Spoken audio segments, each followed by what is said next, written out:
Olá, nesse encontro nós vamos bater um papo sobre ajuste de modelos matemáticos a um conjunto de dados. Nós vamos ver primeiro os modelos com uma variável independente, então onde eu tenho o x independente que vai gerar um y que depende de x, e essa função vai ser de uma variável. Tem uma segunda situação nesse contexto, mas a gente vai ver no próximo encontro. Para entender esse conceito, você precisa assistir o vídeo de introdução aos sistemas lineares e resolução de sistemas lineares por Gauss, porque a gente não vai tratar desse assunto aqui. Então, considere o seguinte contexto. Você está... O exemplo, nós vamos ver variáveis com uma variável dependente, que é o y, e uma independente, que é o x. Então, um experimento foi conduzido com um novo modelo de automóvel de certa marca para determinar a distância de frenagem em várias velocidades. Então, eu tenho a frenagem que depende da velocidade. Então, se eu estava com a velocidade de 35, eu tive uma frenagem de 16 metros. Ou seja, essa é a entrada, essa é a saída. Essa é a velocidade em quilômetros por hora, essa é a distância em metros. Quando eu aumentei a velocidade, eu, consequentemente, aumentei a distância de frenagem. Mas isso aqui não precisa ser verdade. Eu posso aumentar a variável independente e a dependente pode diminuir. Isso não é o contexto, não. Aqui do lado eu tenho um gráfico de tendência das coisas, ou seja, a partir do momento que eu aumento a velocidade, a distância de frenagem vai aumentando. Então, qual é a variável conhecida, ou seja, independente no experimento, que vai reger tudo, é a velocidade. Qual é a variável medida, ou que depende no experimento? A distância de frenagem.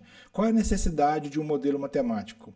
É obter valores desconhecidos. Então, aqui eu tenho velocidades de 35 e de 50. Eu sei as frenagens porque eu fiz um experimento. Agora, e se eu tiver uma velocidade de 40? Eu não sei a distância de frenagem. É para isso que serve o modelo matemático, para descobrir situações em que eu não experimentei e que eu posso estimar os valores desconhecidos. Porque se eu tiver sempre uma velocidade pulando de 35 para 50, não precisaria de modelo. Eu tenho as situações aqui experimentadas. Agora, a quantidade de contexto de experimento é outro assunto, mas eu nunca tenho um valor digital, eu sempre tenho um valor analógico, que ele vai variar de 35 para 50. É por isso que eu preciso de um modelo matemático, ok? Então, a distância vai ser regida pela velocidade, ou seja, a distância está em função da velocidade. Eu posso chamar essa distância de y e essa velocidade de x para fins matemáticos de tratar disso. Então, leia-se, distância é a função da velocidade. Aqui é a medida, distância ou y, aqui é a conhecida ou independente, que é o x. Qual modelo que eu posso utilizar? Então, como vimos, os dados podem estar distância em função de velocidade, peso final em função de peso inicial, no caso de outros exemplos que a gente vai ver, ou consumo em função de temperatura, dias ou pureza. Esses são outros exemplos lá na frente. Vamos nos prender apenas nesse modelo de uma variável simples. Mas qual modelo matemático melhor explica esses dados? Nós temos duas situações: aceitar o modelo proposto e ajustar os parâmetros a ele, ou observar a dispersão dos dados e escolher dentre os modelos o mais próximo a ajustar. Os modelos que a gente vai tratar agora pode ser uma reta ou uma parábola, ou existem outros modelos. Agora, generalizando isso, eu tenho essa expressão que ela é genérica. Eu tenho um valor inicial, eu tenho um valor que, combinado com uma das variáveis, pode alterar o valor dependente. Agora, eu tenho um segundo valor que, associado a uma segunda variável, pode alterar o valor dependente. Então, a combinação de cada um dessas componentes com as variáveis é que vai me dar um modelo bom. Aqui eu tenho uma equação do primeiro grau, aqui eu tenho uma equação do segundo grau, uma reta e uma parábola. Elas estão exatamente componente 1, componente 2, componente 3 ou variável 1, 2, 0, 1 ou 2. Nesse caso, x1 é a variável independente do modelo. Então, aqui, ó, x1 é a variável do modelo, y independente, y é a dependente. Aqui seria a velocidade, aqui seria a distância de frenagem. Ok? Para esse primeiro contexto. Isso aqui é um modelo genérico, em que P é o máximo de variáveis independentes. Então, aqui, por exemplo, eu posso ter x1, x2, xp, número de variáveis independentes. A variável dependente é apenas uma. Esses são os parâmetros do modelo que vão calibrar o modelo. Essas são as variáveis independentes de x1 a xn ou a xp. O A, o B, eles são apenas uma forma diferente de você falar o C0 e o C1. O x e o x ao quadrado é apenas a associação das variáveis independentes que eu faço, ok? É muito simples, mas cada contexto a gente vai entender a sua aplicação. Então vamos caminhando aqui. Definindo um modelo para os dados do exemplo 1, desse exemplo que eu citei lá atrás. Então, considerando o exemplo 1 e o modelo de uma reta. Então nós temos o y em função de A mais B. Quem é o y? É a distância de frenagem. E quem é o x1? É a velocidade. Agora eu quero descobrir o C0 e o C1. Mas quem é o C0? Eu posso chamar ele de A, e quem é o C1? Eu posso chamar ele de B. Seria um apelido mais simples para ele. Então, ó, para uma reta, o x1 é o x, e comparando com os dados, x1 é igual a velocidade e y é igual a distância de frenagem. Esse aqui é para um segundo caso, mas segue a mesma linha. Os dados podem ser ajustados a qualquer um desses modelos. Agora, qual representa mais os dados é outra análise. A gente vai ver nesses dois casos aqui. Primeiro, esse caso inicial da reta. Agora, quando eu vou ajustar, eu preciso de um método de ajuste. E esse método de ajuste a gente chama-se de mínimos quadrados no contexto que a gente está estudando aqui. Então, ó, um modo de estimar os coeficientes C0 até um C qualquer é determinar o mínimo da função de D, que é uma função de desvio dos valores reais com base nos valores estimados, no processo de minimização. No processo de minimizar, calcula-se as derivadas parciais de D em relação a C0 até CP. Que são os coeficientes, ou os parâmetros. Eu estou calculando as diferenças parciais de cada um deles. Após os desvios desenvolvidos após os devidos desenvolvimentos matemáticos da literatura específica, que não vem ao caso, o modelo linear para relacionar uma variável resposta y com p variáveis explicativas é dada pela equação. E a sua forma matricial é essa. Então, ó, essa é o y que eu quero verificar os desvios de x1 ou x2, vamos no x1 primeiro, com cada um dos parâmetros. Então, eu tenho essa estrutura. O y da primeira situação é 1 e o x1 da primeira variável, que eu posso ter várias amostras dele, com o seu respectivo coeficiente. Então, a multiplicação matricial disso vai me dar o C, os coeficientes como resposta. Se x1 transposto vezes x a menos 1 e o x1 transposto vezes y. O produto matricial disso. Mas como no processo numérico que nós vamos trabalhar, ele é um pouco... Não é o nosso foco trabalhar com processamento numérico matricial. A gente precisa de simplificar essa expressão. E simplificando essa matriz, a gente chega no processo matricial das equações normais. Pode-se mostrar que a estimativa de C, que minimiza a soma dos quadrados dos resíduos, é a soma do sistema de equações lineares dada pela matriz normal. Então, ó, se eu estimar aqueles valores, eu vou ver que eu vou chegar a essas equações normais, que são exatamente iguais a essas equações, mas elas são mais simples, porque aqui é o processo matricial que eu preciso operar. Aqui é o processo de somas. Este sistema é conhecido como equações normais, e ele apresenta uma solução única, e é uma forma mais simples do que a manipulação matricial anterior. Então, ó, aqui eu tenho simplesmente n, que é o número de elementos da minha amostra. A somatória de x1, que é da variável 1 envolvida, no caso x, velocidade, x1 é todos os elementos da amostra e o x1 ao quadrado de cada uma das amostras. Como eu estou trabalhando com uma reta, eu tenho o coeficiente C0 e C1, eu posso trabalhar apenas com duas linhas e aqui com duas linhas. Por que duas colunas? Porque aqui eu tenho... porque o produto de matricial vai ser linhas e colunas. Então, se eu tenho dois coeficientes, eu vou ter duas linhas aqui e duas colunas. Eu preciso também na somatória do y e da somatória do x1 vezes o y. Ou seja, eu preciso da variável velocidade vezes a distância.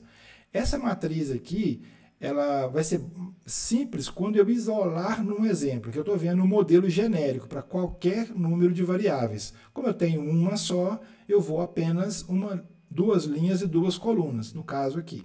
Eu posso também pegar essa referência como número de parâmetros. Se eu posso pegar dois parâmetros, eu pego duas linhas e, consequentemente, duas colunas. Em que n é o número de dados e é cada dado na respectiva variável. P é o máximo de parâmetros do modelo. No caso aqui foi C1. O P vai de 0 a 1. Agora, eu vou pegar essa equação genérica e vou aplicar a esse exemplo. Então, vamos lá.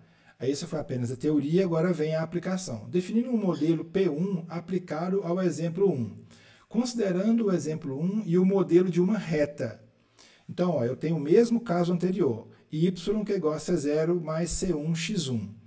O que eu quero é a distância e o que eu tenho é a velocidade. Agora, quais são os valores desses dois parâmetros para que eu tenha um modelo matemático? No caso de uma reta. O modelo fica desse jeito, para x1 é x, comparando com os dados, x1 é velocidade e y é o d. Então, o modelo real seria distância, que é igual a coeficiente 1 mais coeficiente 0 mais coeficiente 1 vezes a velocidade. Que é exatamente esse modelo, só estou mudando o nome das variáveis. Agora, aplicando isso à matriz normal, eu tenho essa estrutura. Eu preciso da somatória desses valores, o número de elementos da minha amostra, desculpa, aqui não é somatória, o número de elementos da amostra, a somatória da velocidade, aqui no caso é o x1, no caso que o x1 é a velocidade, a somatória da velocidade, aqui ó, quem é o x1 é a velocidade, é só substituir essas duas variáveis nessa matriz. Agora, a somatória da velocidade, que é x1 ao quadrado, coeficiente C0 e C1, a somatória das distâncias e a somatória da velocidade vezes a distância, que é exatamente aqui, ó, o y e o x1 vezes o y, ok? E esse x, c e y são exatamente essas três matrizes. Essas três matrizes vão me dar o resultado. Esse mesmo cálculo eu poderia fazer por esse modelo matricial aqui, só que eu incorreria em processamento matricial. Aqui não, aqui eu estou montando a matriz apenas em somas para fazer os meus cálculos. Como eu tenho esses valores para calcular, eu venho para esse quadro de K. Esse quadro de K é exatamente essa matriz aqui, ó. Essa matriz que a gente está vendo, ela foi obtida da matriz genérica, isolando cada variável. Então, vamos lá. Eu preciso de n. Quantos elementos da amostra eu tenho? 6. Então, eu preencho aqui. Eu preciso da somatória da velocidade. No caso aqui, seria a somatória de x1. Quem é x1? É a velocidade.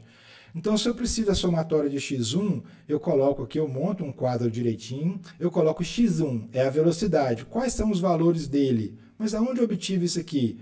No meu experimento. Aqui, ó, ele me deu esse quadro aqui, ó. Basicamente, seria somar a velocidade. Eu estou colocando esse quadro aqui dessa forma aqui. Então, quem é a velocidade? Quem é a soma dela? Aí ele precisa também aqui da soma da velocidade. Como eu já tenho ela aqui, eu não preciso fazer duas linhas. Agora, eu preciso da velocidade ao quadrado. Então, eu preciso do x1 ao quadrado, ou seja, velocidade ao quadrado. É só pegar cada velocidade e elevar ao quadrado e fazer a soma dela. Na calculadora, a gente faz isso muito simplesmente. Agora, eu já montei essa matriz de K, o número de elementos da amostra, a soma de x e a soma do meu x ao quadrado, ou seja, a minha velocidade e velocidade ao quadrado. Isso aqui são as variáveis que eu quero descobrir. Eu deixo a matriz aqui. Então, se eu tenho 6, 4, 3, 5 e 35, 4, 7, 5, eu já monto esse lado da matriz. Agora eu tenho essas variáveis aqui que eu preciso descobrir. Esses são os parâmetros que me interessam. O resto vai virar número. Quem é a soma das distâncias? Mas de onde vieram essas distâncias? Essas distâncias vieram dos meus dados. Eu tenho esses dados. Então, se eu tenho esses dados, eu vou somar a distância, vai dar esse valor. Agora, o próximo elemento que eu tenho que descobrir é a velocidade vezes a distância somatória dela. Então, ó, eu pego a velocidade, 35, vezes a distância, 16, e faço o primeiro produto. A segunda velocidade é até todos os produtos. E eu faço a somatória dos produtos. A somatória dos produtos dá esse valor. Então, eu venho e coloco esses valores na matriz. Agora, a estrutura matricial está completa. Se ela está completa, eu tenho uma matriz, ó, colocando em formato de sistema linear. Então, se eu multiplicar a linha vezes coluna aqui, eu tenho 6C0 mais 435C1, que é igual a 352. Da mesma forma, embaixo, eu tenho 435C0 mais 35475C1, que é igual a 30935. Isso aqui não é um sistema linear? Eu não posso resolver por Gauss? Pronto. A partir daí, o processo de obtenção de um modelo matemático é simples. Olha, eu tenho uma situação, eu quero aplicar um modelo matemático a esses dados, eu jogo isso na matriz genérica substituindo as variáveis, calculo o quadro com os meus valores, que podem ser calculados na calculadora, não preciso de preencher todos esses quadros, mas eu recomendo que você faça o primeiro, no sentido de apenas não precisar escrever os demais repetidamente, mas se tiver dúvida pode escrever, e vai efetuando os produtos e as somas na calculadora. Montado o sistema linear, agora volta para um contexto de um outro encontro, que foi resolver esse sistema linear por Gauss ou por outro método qualquer. Esse sistema linear resolvido vai chegar nesse valor aqui. Esses valores C0 e C1 eram exatamente os que eu queria aqui. Ó. Olha, quais são o C0 e o C1 para esses dados? Isso é ajustar um modelo matemático a um conjunto de dados. Agora, se eu tenho esses valores que resolvem o meu sistema linear, esses valores são as componentes do meu modelo matemático. Menos 41 e 1.3. Se eu substituísse aqui no C0 e no C1, eu tenho o modelo que eu buscava, que é o y em função de x1. Mas quem é o y? Não é a distância. Quem é o x1? Não é a velocidade. Então, esse aqui é o novo estimador analógico e não pontual. Ou seja, cada uma das velocidades, se eu jogar a velocidade de 20 aqui, ela vai me dar uma distância. Velocidade de 40, ela vai me dar uma distância. Olha como que esse modelo me dá resultados matemáticos em função de uma situação real.